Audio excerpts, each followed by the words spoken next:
Good morning to all of you. आज की class में हम लोग इंट्रोडक्शन ऑफ फिलॉसफी देखेंगे। फिलॉसफी होता क्या है? फिलॉसफी की बात करें मीन्स दर्शन की अगर हम लोग बात करें तो दर्शन होता क्या है, कहते किसे हैं फिलॉसफी? फिलॉसफी होता है the study of ideas and beliefs about the meaning of life. मैंने क्या बोला? तो फिलॉसफी वह ब्रांच है जिसमें हम लोग स्टडी करते हैं। फिलॉसफी में हम लोग क्या करते हैं? तो स्टडी करते हैं किस चीज़ की? तो आइडियाज़ एंड बिलीव, आइडियाज़ की और बिलीव्स की। कौन सी आइडियाज़ और कौन सी बिलीव? तो about meaning of life. Means हम लोग क्या कह सकते हैं? फिलॉसफी क्या है? तो philosophy is the study of ideas and belief about the meaning of life. Philosophy क्या है? तो philosophy is the study of ideas and beliefs about the meaning of life. ध्यान रखना है। वैसे एक और मतलब होता है, फिलॉसफी का मतलब ही होता है लव ऑफ विजडम। फिलॉसफी का एक और मतलब होता है लव ऑफ विजडम। विजडम मतलब आप कह लें बुद्धि या ज्ञान, तो ज्ञान का प्रेमी या बुद्धि का प्रेमी, तो ये भी एक मतलब होता है। अब फिलॉसफी की हम लोग बात कर ही रहे हैं तो हम लोग फिलॉसफी को दो कैटेगरी में कैटेगराइज कर सकते हैं।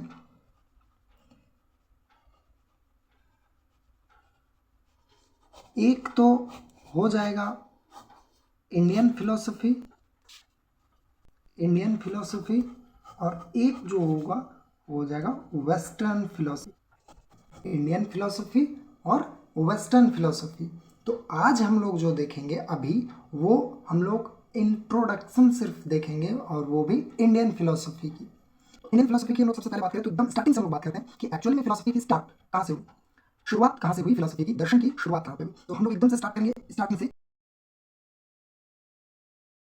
इस इंडियन फिलॉसफी में भी हम लोग स्टार्ट करेंगे हिस्ट्री से। मीन्स पूरा डिटेल में तो अभी नहीं देखेंगे, क्योंकि हम लोग यहाँ पे हिस्ट्री नहीं देख रहे हैं। हम लोगों को थोड़ा सा जो फिलोसफिकल पार्ट है वो सिर्फ देखना है। पूरा हिस्ट्री हम लोग बाद में कभी देखेंगे। तो हिस्ट्री में फिलॉसफी स्टार्ट कहाँ से होता है? तो हम लोग स्टार्ट करते हैं वैदिक एज।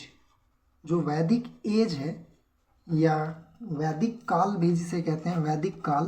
तो इस वैदिक काल की हम लोग शुरुआत देखें तो आज से लगभग जब ईसा मसीह का जन्म हुआ उससे भी 1500 साल पहले की बात है। वैदिक एज मीन्स हम लोग कह सकते हैं 1500 BC, बिफोर क्राइस्ट। ध्यान रखना है कि अगर ये नंबर लाइन है तो इस नंबर लाइन में ये वो डेट है जब ईसा मसीह का जन्म हुआ, तो ये 0 ईस्वी कहलाया। और इसके बाद फर्स्ट, सेकेंड, थर्ड इसी तरह करते करते आज फिर आ गया एक सदी, फिर दूसरी सदी, फिर इसी तरह करते 20वीं सदी, और अभी 21वीं सदी चल रहा है। अभी 21st सेंचुरी चल रहा है, 21वीं सदी अभी चल रही है। तो इससे अगर हम लोग पीछे जाएं यहाँ से, तो पीछे जाते जाते जाते यहाँ पे पहुँचेंगे जब यीशु मसीह का जन्म हुआ था, और इससे भी 1500 साल पहले। तो इसलिए हम लोग यहाँ पे लिखना पड़ रहा है 1500 BC, बिफोर क्राइस्ट। वेद होते कितने हैं? तो वेद हम लोगों को जैसे कि मालूम है 4 वेद होते हैं। कौन कौन से? तो पहला जो सबसे पुराना वेद है वह है ऋग्वेद।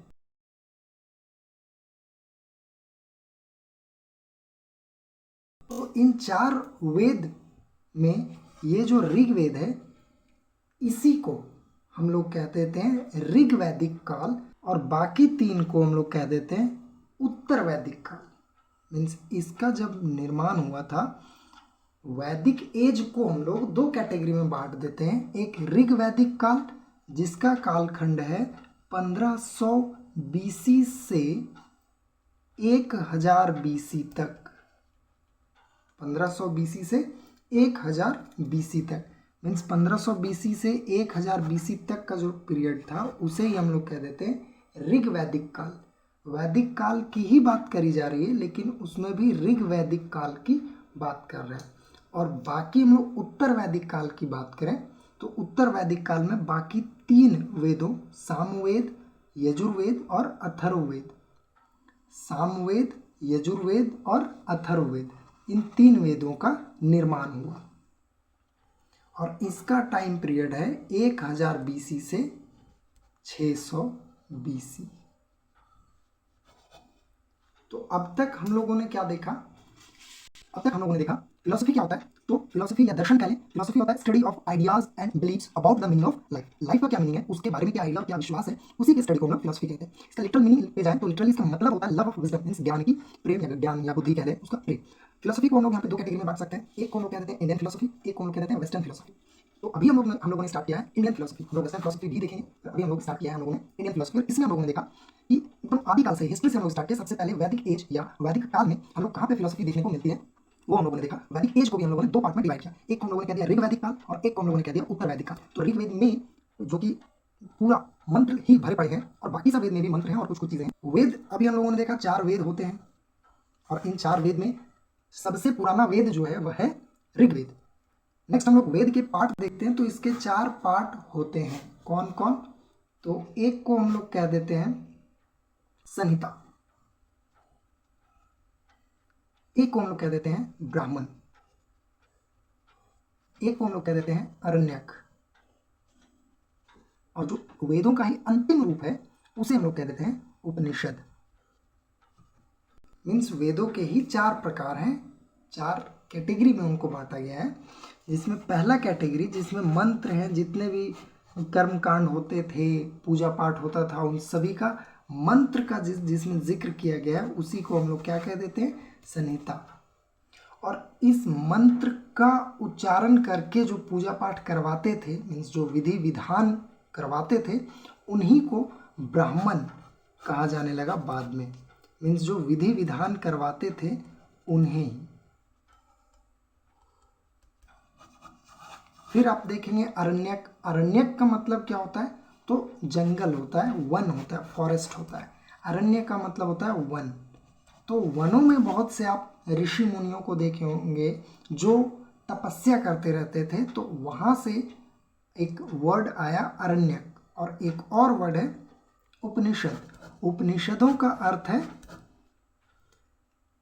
सिट नियर, मीन्स के पास बैठना, नज़दीक बैठना, मीन्स गुरु के पास बैठना। और इन तीनों में हम लोगों ने देखा कि जैसे संहिता हो गया जिसमें मंत्रों का जिक्र किया गया है, वो ब्राह्मण हो गया जिसमें विधि विधान है कि उन मंत्रों का यूज़ करके कौन से विधि विधान से हम लोगों को पूजा पाठ इत्यादि करने हैं। अरण्यक हम लोगों ने देखा कि जो ऋषि मुनि जंगलों में जाकर के जो तपस्या करते थे। और उपनिषद हम लोगों ने देखा जिसका मतलब होता है सिट नियर, मीन्स गुरु के पास बैठना।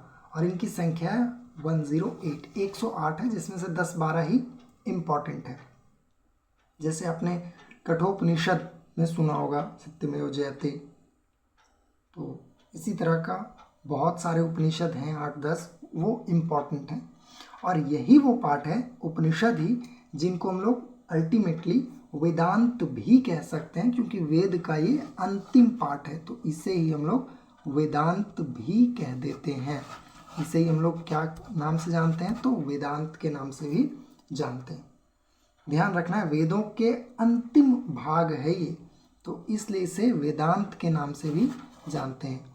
और यहाँ तक आते आते, मीन्स उपनिषद तक आते आते पूरे अच्छी तरह से क्लियर हो गया था कि अब सोल, आत्मा होती है या नहीं होती है, मोक्ष कैसे प्राप्त किया जा सकता है, मोक्ष मीन्स जो पुनर्जन्म होता है उससे मुक्ति कैसे पाया जाए, तो ये उसे ही कहते हैं मोक्ष की प्राप्ति। तो वो कैसे प्राप्त किया जाए, या रीबर्थ का जो कॉन्सेप्ट है वो यहाँ आते आते क्लियर हो गया कि रीबर्थ होता भी है या नहीं। और इसमें जैसे अब तक वेदों में क्या थी कि बहुत सारी ईश्वर के बारे में बात किया गया था। जैसे सूर्य के बारे में भी बात किया गया, सूर्य ईश्वर के तौर पे बात किया गया। जैसे वरुण का जिक्र किया गया ईश्वर के तौर पे, या इंद्र, इन सब बहुत से भगवानों का, या अग्नि, तो इन सब देवताओं का जिक्र किया गया, अलग अलग से देवताओं का जिक्र किया गया वेदों में, वैदिक काल में। लेकिन उपनिषद आते आते सिर्फ एक ही सत्ता को स्वीकार किया गया, जिसे हम लोग क्या कहते हैं, ब्रह्म। ब्रह्म सत्ता मीन्स एक ही सत्य है और वो है ब्रह्म, जो सभी चीजों से बना है, या सभी चीज जिससे बने हैं। तो इस तरह से हम लोगों ने अभी तक देखा कि वेदों की ही प्रधानता चली आ रही है। वेदों में जो मंत्र हैं उन्हीं का यूज करके, जो ब्राह्मण कहलाए आगे चल के, उनके द्वारा विधि विधान का यूज करके और अलग अलग तरीके से पूजा पाठ कराया जा रहा था। इन्हीं सब कर्म कांडों, पूजा पाठ को लेकर के कुछ ऐसे भी लोग सामने आएंगे जो इन वेदों के विरोध में कुछ नए थॉट के साथ उभर कर आएंगे और अलग अलग दूसरे धर्म को स्थापित करने का भी प्रयास किया जाएगा। तो इंडियन फिलॉसफी को हम लोग फिर से यहाँ पे दो कैटेगरी में बांट सकते हैं। इंडियन फिलॉसफी को दो कैटेगरी में हम लोग फिर से बांट सकते हैं। कौन कौन? तो एक को हम लोग कह देंगे हेट्रोडॉक्स और दूसरा ऑर्थोडॉक्स। हेट्रोडॉक्स और एक ऑर्थोडॉक्स। ये हेट्रोडॉक्स और ऑर्थोडॉक्स क्या है? तो हेट्रोडॉक्स आपने सुना होगा नास्तिक, और ऑर्थोडॉक्स आपने सुना होगा आस्तिक। ज़्यादातर लोग यही समझते हैं कि जो ईश्वर को मानते हैं वे आस्तिक हैं और जो ईश्वर को नहीं मानते हैं वे नास्तिक हैं। जो ईश्वर को मानते हैं वे आस्तिक हैं, जो ईश्वर को नहीं मानते हैं वे नास्तिक हैं।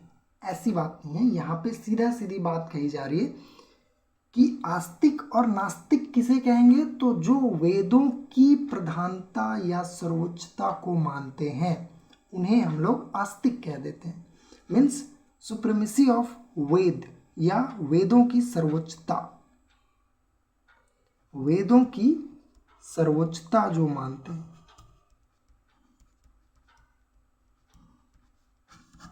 जो वेदों की सर्वोच्चता को मानते हैं उन्हें ही हम लोग क्या कह देते हैं? आस्तिक। और जो वेदों पर भरोसा नहीं करते हैं, वेदों को अंतिम सत्य के रूप में नहीं देखते हैं, या वेदों की ऑथेंटिसिटी पर जो सवाल उठाते हैं उन्हें ही हम लोग नास्तिक कहते हैं। मीन्स जो वेदों को मानते हैं उन्हें आस्तिक कह दिया गया, जो वेदों को नहीं मानते हैं उन्हें नास्तिक कह दिया गया। तो इस तरह से हम लोग नास्तिक में देखेंगे कुछ वर्ण उभर करके आए, कुछ अलग अलग धर्म या अलग अलग थॉट के लोग उभर करके सामने आए। उसमें से तीन मेन है। कौन कौन? तो वो तीन का नाम है, सबसे पहला चार्वाक। चार्वाक ये नया नाम होगा जो आपने नहीं सुना होगा, लेकिन बाकी दो का नाम आपने सुना होगा। नेक्स्ट को कहते हैं जैन, जैन धर्म, जैन, और एक है बुद्ध। तो ये जो जैन धर्म या बुद्ध धर्म जो आया था, ये वेदों के अगेंस्ट, वेदों के कर्म कांडों से परेशान होकर के, और ये नए नए धर्म उभर करके सामने आए थे जो वेदों की प्रधानता को नहीं स्वीकार करते हैं, वेदों को नहीं मानते। अब यहाँ हम लोग देखेंगे तो चार्वाक जो नया धर्म कह सकते हैं या नया संप्रदाय जो बनाया गया, वो किसके द्वारा बनाया गया था? तो यहाँ चार्वाक संप्रदाय बनाया गया था गुरु बृहस्पति के द्वारा। किनके द्वारा? तो गुरु बृहस्पति, गुरु बृहस्पति, इसीलिए बृहस्पति को गुरुवार भी कह देते हैं हम लोग। जैन तो सभी को मालूम होगा कि महावीर जैन, जो कि एक्चुअली में 24वें तीर्थंकर थे। महावीर जैन के द्वारा जैन धर्म की स्थापना करी गई थी, या जैन संप्रदाय का स्थापना किया गया था, जो कि 24वें तीर्थंकर थे। जैन धर्म में टोटल 24 तीर्थंकर हुए, उसमें 24वें और अंतिम तीर्थंकर थे महावीर, जिन्होंने जैन संप्रदाय की शुरुआत करी। उसी तरह से बौद्ध संप्रदाय की भी बात करें या बौद्ध धर्म की बात करें तो आपको भी मालूम होगा गौतम बुद्ध ये थे, इन्होंने बुद्ध धर्म की स्थापना करी। आगे चल के ये जैन धर्म दो संप्रदायों में टूट गया, श्वेतांबर और दिगंबर। श्वेतांबर मीन्स जो सफेद वस्त्र धारण करते थे, सफेद कपड़े पहनते थे, और दिगंबर जो नग्न अवस्था में रहते थे, जो कपड़े का यूज नहीं करते थे।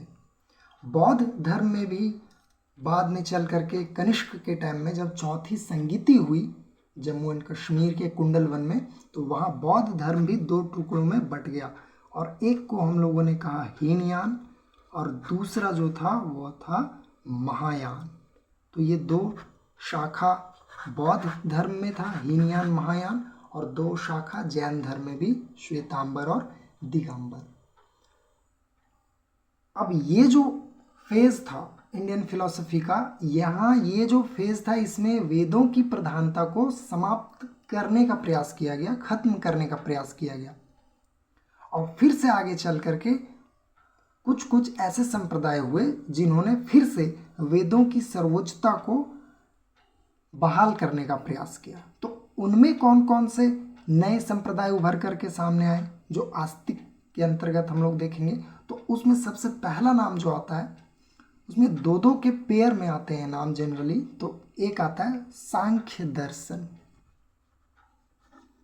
सांख्य दर्शन बोल दीजिए, या सांख्य और योगा, ये दो एक साथ आते हैं, सांख्य और योग। सांख्य और योग में क्या डिफरेंस था थोड़ा सा समझ लेते हैं। तो जो सांख्य था वो सांख्य सूत्र था, और बाद में इसी को इलेबोरेट करके योग के रूप में कौन से गुरु, तो गुरु पतंजलि, जो महर्षि पतंजलि हैं, उन्होंने योग का जो है सो स्थापना किया। सांख्य की स्थापना या सांख्य दर्शन को किसने, या सांख्य सूत्र को किसने लिखा था, तो इसे लिखा गया था कपिल मुनि के द्वारा। कपिल मुनि, इनके द्वारा सांख्य को लिखा गया। जबकि योग को किनके द्वारा लिखा गया, तो महर्षि पतंजलि, पतंजलि के द्वारा योग को, या योग दर्शन बोले, योग सूत्र बोले, उनको योग सूत्र को पतंजलि के द्वारा लिखा गया, जबकि सांख्य को कपिल मुनि के द्वारा लिखा गया था। नेक्स्ट एक आता है न्याय और वैशेषिक। न्याय वैशेषिक, तो यहाँ न्याय और वैशेषिक भी क्या था, तो न्याय सूत्र किसने लिखा और वैशेषिक किसने लिखा। तो न्याय सूत्र लिखा था अक्षपाद गौतम मुनि ने। अक्षपाद गौतम मुनि, अक्षपाद गौतम मुनि ने लिखा था न्याय सूत्र, और आगे चल के वैशेषिक को लिखा महर्षि कनाड। आप जब साइंस पढ़ेंगे तो महर्षि कनाड का नाम आएगा। ये वे फिलोसोफर थे जिन्होंने सबसे पहले बताया कि एटम्स जो होते हैं, परमाणु जो होते हैं, वे अविभाज्य कण होते हैं। महर्षि canard, science book class 9th में आपको ये इनका जिक्र मिलेगा। नेक्स्ट, पहला तो हो गया सांख्य योग एक, दूसरा न्याय वैशेषिक, और तीसरा मीमांसा और वेदांत।